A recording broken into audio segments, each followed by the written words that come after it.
আসসালামু আলাইকুম। ক্লাস 8 এর যে অনলাইন জিওগ্রাফি ক্লাস চলছে, সেপ্টেম্বর মাসের আজকে শেষ ক্লাস। এর আগের ক্লাসে আমি ওশেনিয়া মহাদেশের ভূপ্রাকৃতিক চিত্রটা এঁকেছিলাম। দেখো, শুধুমাত্র ভূপ্রাকৃতিক চিত্র এঁকেছিলাম এবং ওশেনিয়া মহাদেশ সম্পর্কে সংক্ষেপে কিছু বলেছিলাম। আজকে এই ভূপ্রাকৃতিক বৈচিত্র্য অনুসারে ওশেনিয়া মহাদেশকে যে 4টি ভাগে ভাগ করা যায় তার আলোচনা করব। দেখো, প্রথমত এই প্রশ্নটা এইভাবে আসতে পারে যে ভূপ্রাকৃতিক বৈচিত্র্য অনুসারে ওশেনিয়া মহাদেশকে কয় ভাগে ভাগ করা যায়, কি কি, যে কোনো একটি ভাগের বর্ণনা দাও। কিংবা একটা ভাগের নাম উল্লেখ করে বলতে পারে যে ভূপ্রাকৃতিক বৈচিত্র্য অনুসারে ওশেনিয়া মহাদেশকে কয় ভাগে ভাগ করা যায়, কি কি, উপকূলের সমভূমি অঞ্চল সম্পর্কে সংক্ষেপে লেখো।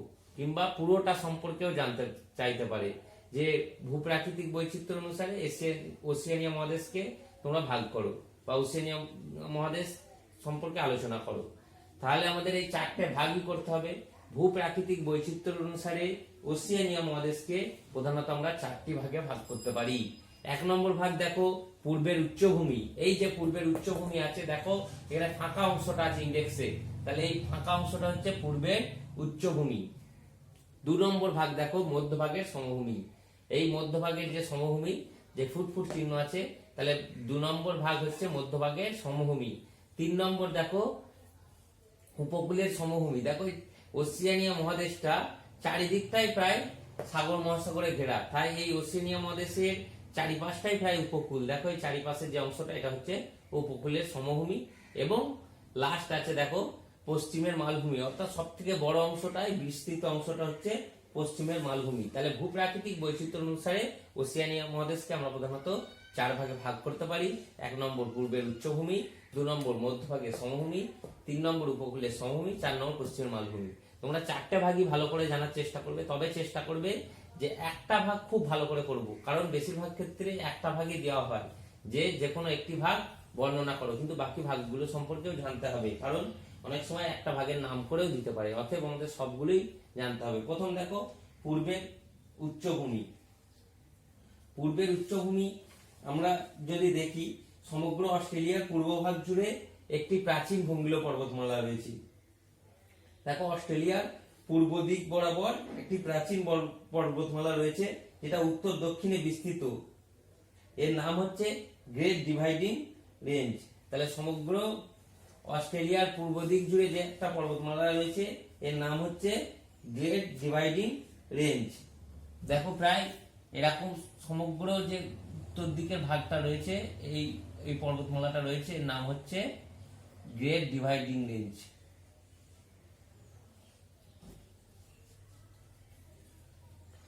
এই পর্বতশ্রেণী, এই যে গ্রেট ডিভাইডিং রেঞ্জ বিভিন্ন নামে পরিচিত, বিভিন্ন স্থানে বিভিন্ন নামে পরিচিত। যেমন কি Australian Alps, blue range, new England range, Liverpool range, darling downs ইত্যাদি বিভিন্ন নামে পরিচিত, বিভিন্ন নামে। তাহলে এই যে গ্রেট ডিভাইডিং রেঞ্জ, এটা বিভিন্ন স্থানে বিভিন্ন নামে পরিচিত। Darling downs, Australian Alps, blue range ইত্যাদি বিভিন্ন নামে পরিচিত। এই রেঞ্জগুলো, নিউ ইংল্যান্ড রেঞ্জের মাউন্ট কোসিয়াস্কো হচ্ছে এখানকার উচ্চতম শৃঙ্গ। মাউন্ট কোসিয়াস্কো হচ্ছে নিউ ইংল্যান্ড রেঞ্জের মাউন্ট কোসিয়াস্কো। এইখানে দেখবে নিউ ইংল্যান্ড রেঞ্জের মাউন্ট কোসিয়াস্কো হচ্ছে এর উচ্চতম শৃঙ্গ। তাহলে এখানকার উচ্চতম শৃঙ্গ হচ্ছে, এইখানটা হচ্ছে মাউন্ট কোসিয়াস্কো উচ্চতম শৃঙ্গ। এর উচ্চতা হচ্ছে 2230 মিটার। এই শৃঙ্গটার কাছেই আছে ভিক্টোরিয়া প্রদেশ অবস্থিত, যার টাউনসেন্ড হলো দ্বিতীয় উচ্চতম শৃঙ্গ।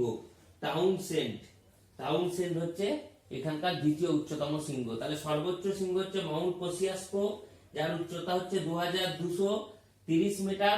কোনো জায়গায় 2228 মিটারও দেওয়া থাকে। এর উচ্চতা 2228 অথবা 2230 মিটার। কোন জায়গায় 2228 বা 30, যেটাই বলবে ঠিক হবে। আর এই দ্বিতীয় উচ্চতম যে শৃঙ্গ, সেইটা ভালো করে মনে রাখবে, এটা সাধারণত বইয়ে পাবে না। টাউনসেন্ড এখানে লিখে দিচ্ছি, দেখো,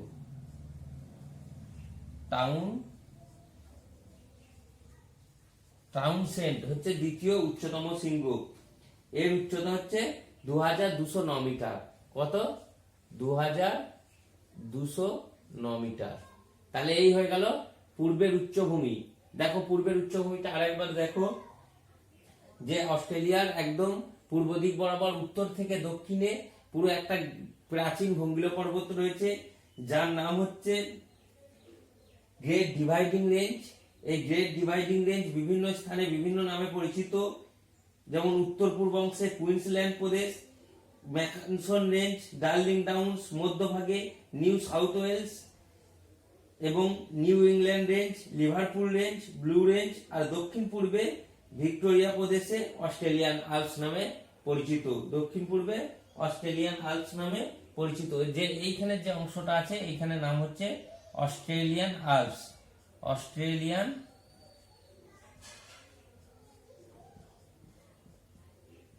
আল্পস, এইটা ভালো করে মনে রাখবে যে একদম উত্তর থেকে দক্ষিণে পুরোপুরি একটা প্রাচীন ভঙ্গিল পর্বত রয়েছে।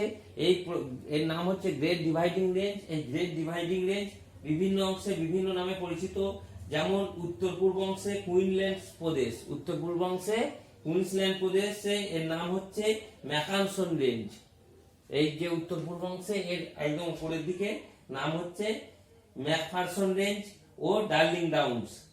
মানে উত্তর পূর্ব অংশেতে এইখানটায় আছে ম্যাকফারসন রেঞ্জ এবং ডার্লিং ডাউন্স, মধ্যভাগে আছে নিউ সাউথ ওয়েলস প্রদেশ সে আছে মধ্যভাগ, ও নিউ সাউথ ওয়েলস প্রদেশে আছে নিউ ইংল্যান্ড রেঞ্জ এবং লিভারপুল রেঞ্জ। আর ব্লু রেঞ্জ দক্ষিণ পূর্ব দিকে আছে ভিক্টোরিয়া প্রদেশে আছে অস্ট্রেলিয়ান আল্পস। একদম দক্ষিণ পূর্ব দিকে আছে অস্ট্রেলিয়ান আল্পস। তাহলে এখানকার উচ্চতম শৃঙ্গ হচ্ছে মাউন্ট কোসিয়াস্কো। এই নিউ ইংল্যান্ড রেঞ্জের মাউন্ট কোসিয়াস্কো হচ্ছে উচ্চতম শৃঙ্গ এবং দ্বিতীয় উচ্চতম শৃঙ্গ হচ্ছে টাউনসেন্ড। তাহলে এই একটা ভাগ আমি খুব ভালো করে বেশি বড় করে গণনা করলাম, বাকিগুলো আমি দেখো একটু ছোট ছোট করে দিচ্ছি। মধ্যভাগের যে সমভূমি আছে এই পূর্বের দিকে গ্রেট ডিভাইডিং রেঞ্জ এবং পশ্চিম দিকে পশ্চিম অস্ট্রেলিয়ার মালভূমির মধ্যবর্তী সমতল ভূমি হচ্ছে মধ্যভাগের সমভূমি। তাহলে দেখো মনে রাখা কত সহজ। দেখো পূর্ব দিকে আছে আমরা কি জানি গ্রেট ডিভাইডিং রেঞ্জ, পূর্ব দিকে আছে গ্রেট ডিভাইডিং রেঞ্জ এবং পশ্চিম দিকে আছে পশ্চিম অস্ট্রেলিয়ার মালভূমি। এই পূর্ব দিকে আছে গ্রেট ডিভাইডিং রেঞ্জ, পশ্চিম দিকে আছে পশ্চিমে মালভূমি, এর মধ্যবর্তী অংশে এই সমভূমি বিস্তার লাভ করেছে। তাহলে আমরা সহজেই এটা বলে দেবো, মনে থাকবে পূর্ব দিকে আছে গ্রেট ডিভাইডিং রেঞ্জ এবং পশ্চিম দিকে যে অস্ট্রেলিয়ান মালভূমি আসছে এই মালভূমির মধ্যবর্তী অংশে এই মধ্যভাগে সমভূমি অঞ্চল বিস্তার লাভ করছে। এই সমভূমি অঞ্চল গ্রে আর সেলডুইন নামে দুটো উচ্চভূমি এই সমতল ভূমিকে তিনটা ভাগে ভাগ করেছে। এই যে সমভূমি একটি গ্রে আর সেলউইন নামে দুটি উচ্চভূমি এই সমতল ভূমিকে তিন ভাগে ভাগ করেছে। এই সমভূমিকে তিনটি ভাগে ভাগ করেছে। একটা আছে দক্ষিণে রয়েছে মারে-ডার্লিং নদী অববাহিকার সমভূমি, একবারে দক্ষিণে এইখানটা আছে মারে-ডার্লিং নদী, এর দিকে আছে মারে-ডার্লিং অববাহিকার সমভূমি, একদম এই দিকটা আছে মারে-ডার্লিং নদী অববাহিকার সমভূমি, বা এর আরেকটা নাম হচ্ছে রিভোরিনা সমভূমি, রিভোরিনা সমভূমি বা মারে-ডার্লিং অববাহিকা সমভূমি।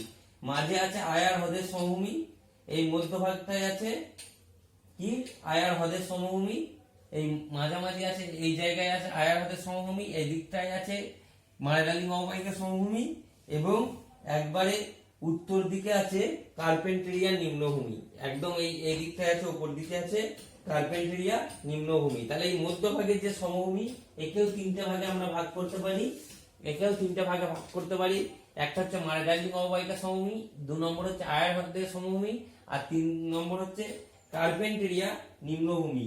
এই কার্পেন্টেরিয়া নিম্নভূমি একটা বিশেষত্ব আছে কি, এই কার্পেন্টেরিয়া নিম্নভূমি যে শিলাস্তরের যে আকৃতিটা এটা অনেকটা গামলার মতো, দেখবে তোমরা বিজ্ঞান বইয়ে পড়বে এই ঠিক এরকম এই সমভূমিটার আকৃতিটা এরকম আকৃতি, অনেকটা গামলার মতো এর আকৃতি হওয়ায় এখানে কি হয় গামলার মতো এখানে কূপ খুললেই পাম্পের সাহায্য ছাড়াই জল বাইরের দিকে বেরোয়। আমরা সাধারণত কি জানি পাম্পের দিয়ে জল বার করতে হয়, কিন্তু এই তার আকৃতিটা এমনই এখানে পাম্পের সাহায্য ছাড়াই কোনো যদি কূপ খনন করা হয় জল বাইরে বেরোতে থাকে, এগুলোকে আমরা কি বলি, বিজ্ঞানে আমরা জানি আর্টেজিও কূপ বলা হয়।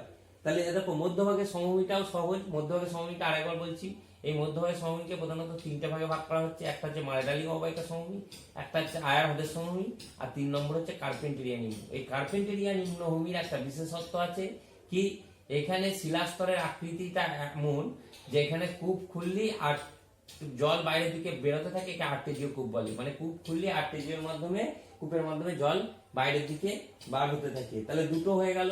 3 নম্বর দেখো উপকূলের সমভূমি।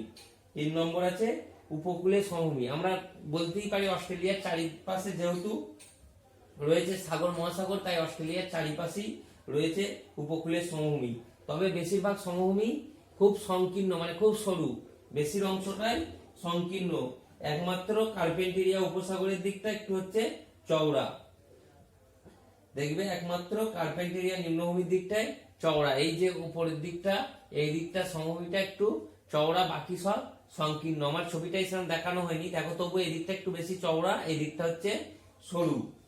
চারিদিকে প্রায় সমভূমি রয়েছে। আর উত্তর পূর্ব উপকূল বরাবর সমুদ্রের মাঝে, যে এর মাঝে একটা আমরা জানি পৃথিবীর বৃহত্তম প্রবাল প্রাচীর গ্রেট ব্যারিয়ার রিফ আছে। আমি প্রথম ক্লাসে বলেছিলাম যে গ্রেট ব্যারিয়ার রিফ এর মধ্যেই পড়ছে এই উপকূলের সমভূমিতে। পৃথিবীর বৃহত্তম প্রবাল প্রাচীর, এটা তোমাদের জিকেতে এবং শর্ট কোশ্চেনে কাজে লাগবে। পৃথিবীর বৃহত্তম প্রবাল প্রাচীর গ্রেট ব্যারিয়ার রিফ এই উপকূলের সমভূমিতেই পড়ছে। তাহলে পূর্বের উচ্চভূমি, মধ্যভাগের সমভূমি, উপকূলের সমভূমি হলো। আর একটা আছে পশ্চিমের মালভূমি। দেখো পশ্চিমের মালভূমি আমরা দেখতে পাচ্ছি, এই পশ্চিমের মালভূমি, এই বিস্তৃত যে অংশটা, এটা হচ্ছে পশ্চিমের মালভূমি।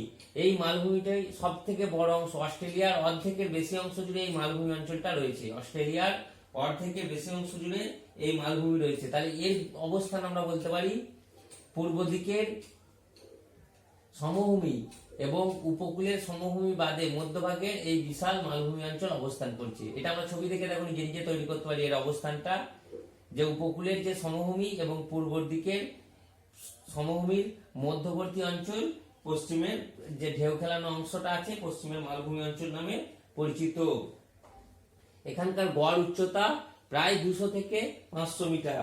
মালভূমির গড় উচ্চতা 200 থেকে 500 মিটার। আমরা কি জানি, আমাদের দাক্ষিণাত্য মালভূমি খুব প্রাচীন একটা মালভূমি, প্রাচীন মালভূমি, তেমন এই মালভূমিটি খুব প্রাচীন মালভূমি, দাক্ষিণাত্য মালভূমির মতোই প্রাচীন।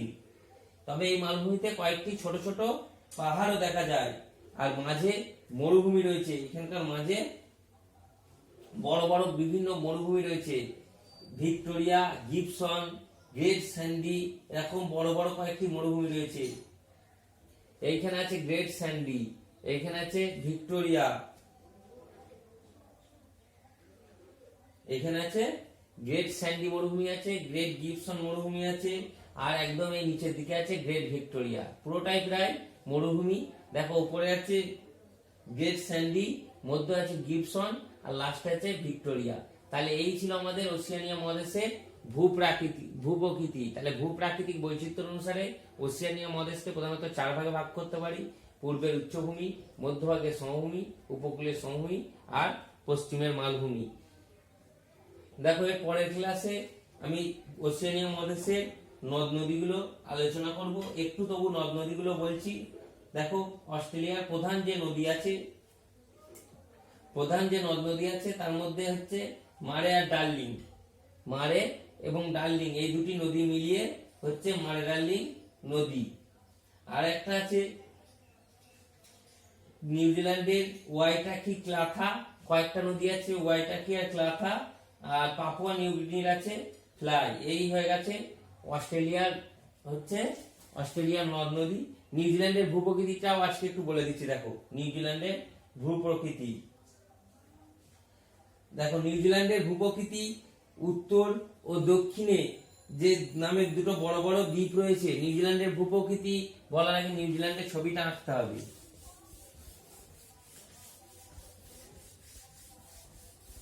দেখি দেখো ক্লাসটা কতক্ষণে হয়েছে, যদি বেশি হয়ে যায় তাহলে নিউজিল্যান্ডের ভূপ্রকৃতিটা পরের দিন পড়িয়ে দেবো, দিয়ে নদ নদীটা পড়াবো। না, নিউজিল্যান্ডের ভূপ্রকৃতিটা একটু বলেই দিই, দেখো সময় আছে।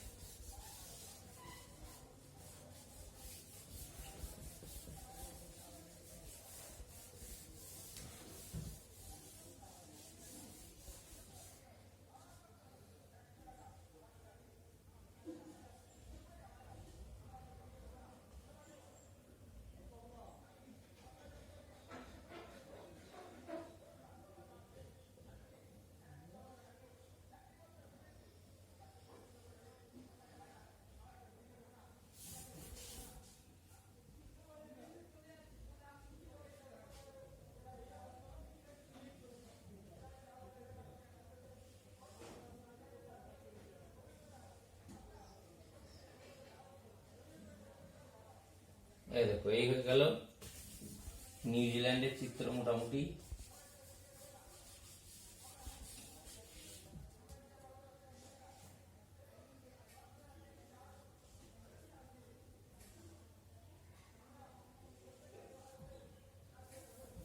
দেখো নিউজিল্যান্ড, এবার নিউজিল্যান্ডের ভূপ্রকৃতিটা সম্পর্কে আলোচনা করব।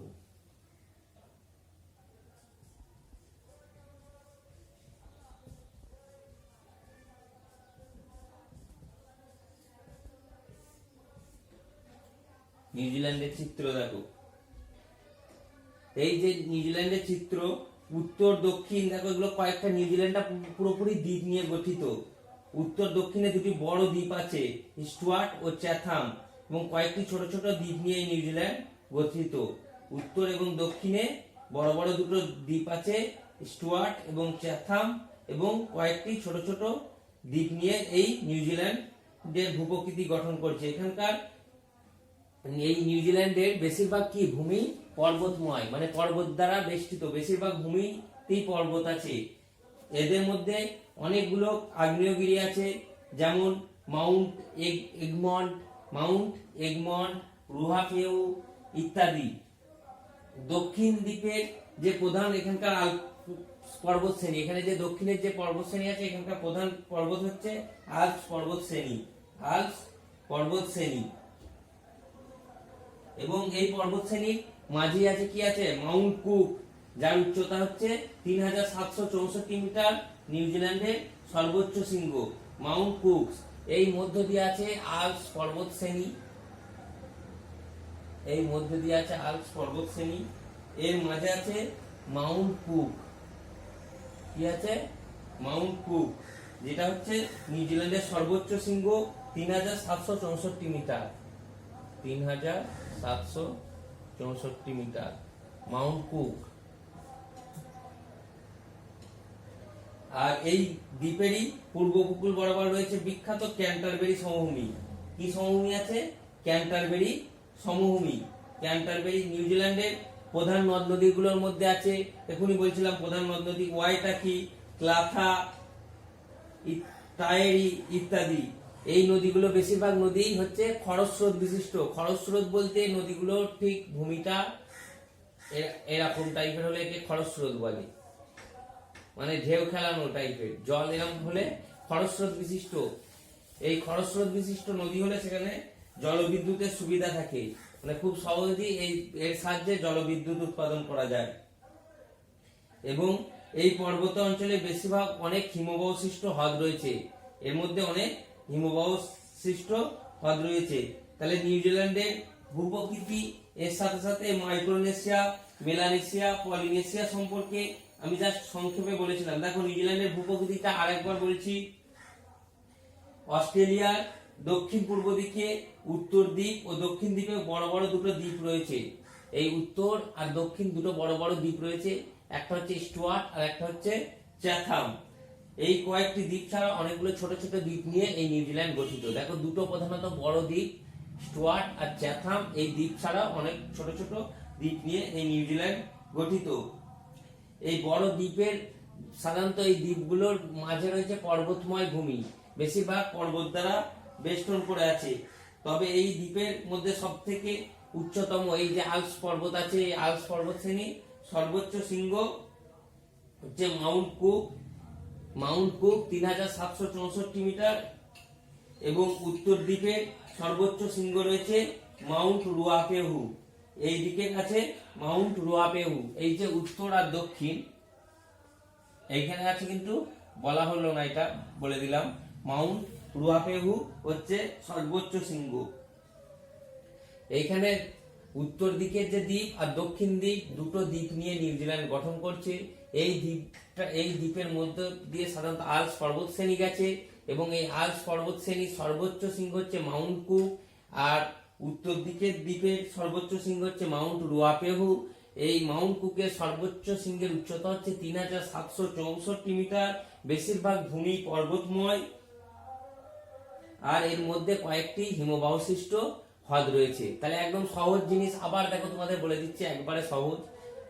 দুটো বড় বড় দ্বীপ নিয়ে নিউজিল্যান্ড গঠন করছে, আর অসংখ্য দুটো বড় বড় দ্বীপ আর অসংখ্য ছোট ছোট দ্বীপ। দুটো বড় বড় দ্বীপের মধ্যে একটা আছে স্টুয়ার্ট আর একটা হচ্ছে চ্যাথাম।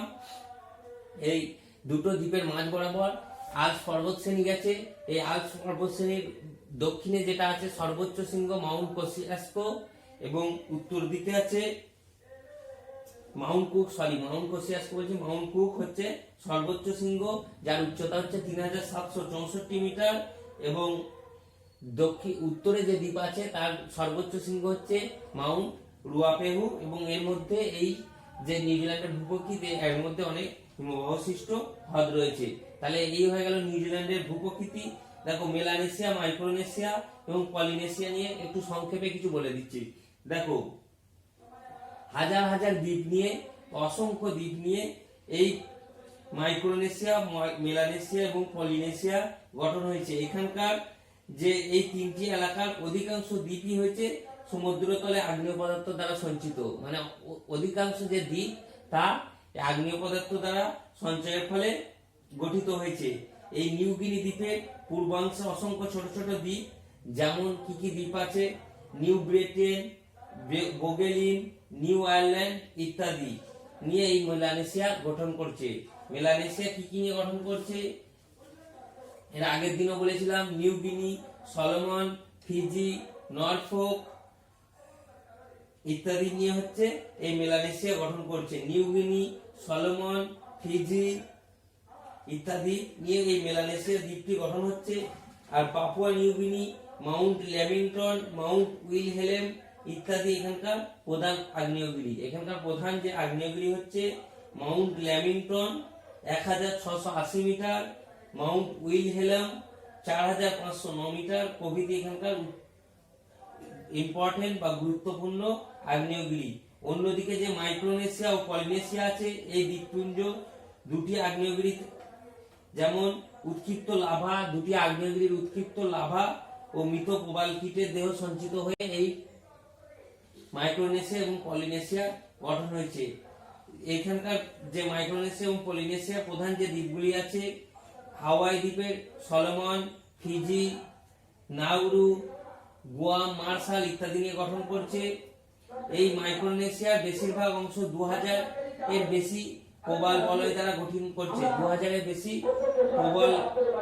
প্রবাল বলয় ইত্যাদি প্রবালগুলো কি হচ্ছে, মৃত প্রবালগুলো সঞ্চিত হয়ে এই দ্বীপ গঠন করেছে। আর অস্ট্রেলিয়ার গ্রেট ব্যারিয়ার রিফের মতো কোথাও এত বড় প্রবাল প্রাচীর নেই। আমরা এর আগেও পড়েছি যে গ্রেট ব্যারিয়ার রিফ হচ্ছে পৃথিবীর বৃহত্তম প্রবাল প্রাচীর। তাহলে এই মাইক্রোনেশিয়া, পলিনেশিয়া এবং মেলানেশিয়া সম্পর্কে তোমরা সংক্ষেপে পড়ে রাখবে। তাহলে নিউজিল্যান্ডের ভূপ্রকৃতি, ওশেনিয়ার ভূপ্রকৃতি এবং মাইক্রোনেশিয়া, পলিনেশিয়া ইত্যাদি সম্পর্কে আজকের ক্লাসে আলোচনা করা হলো।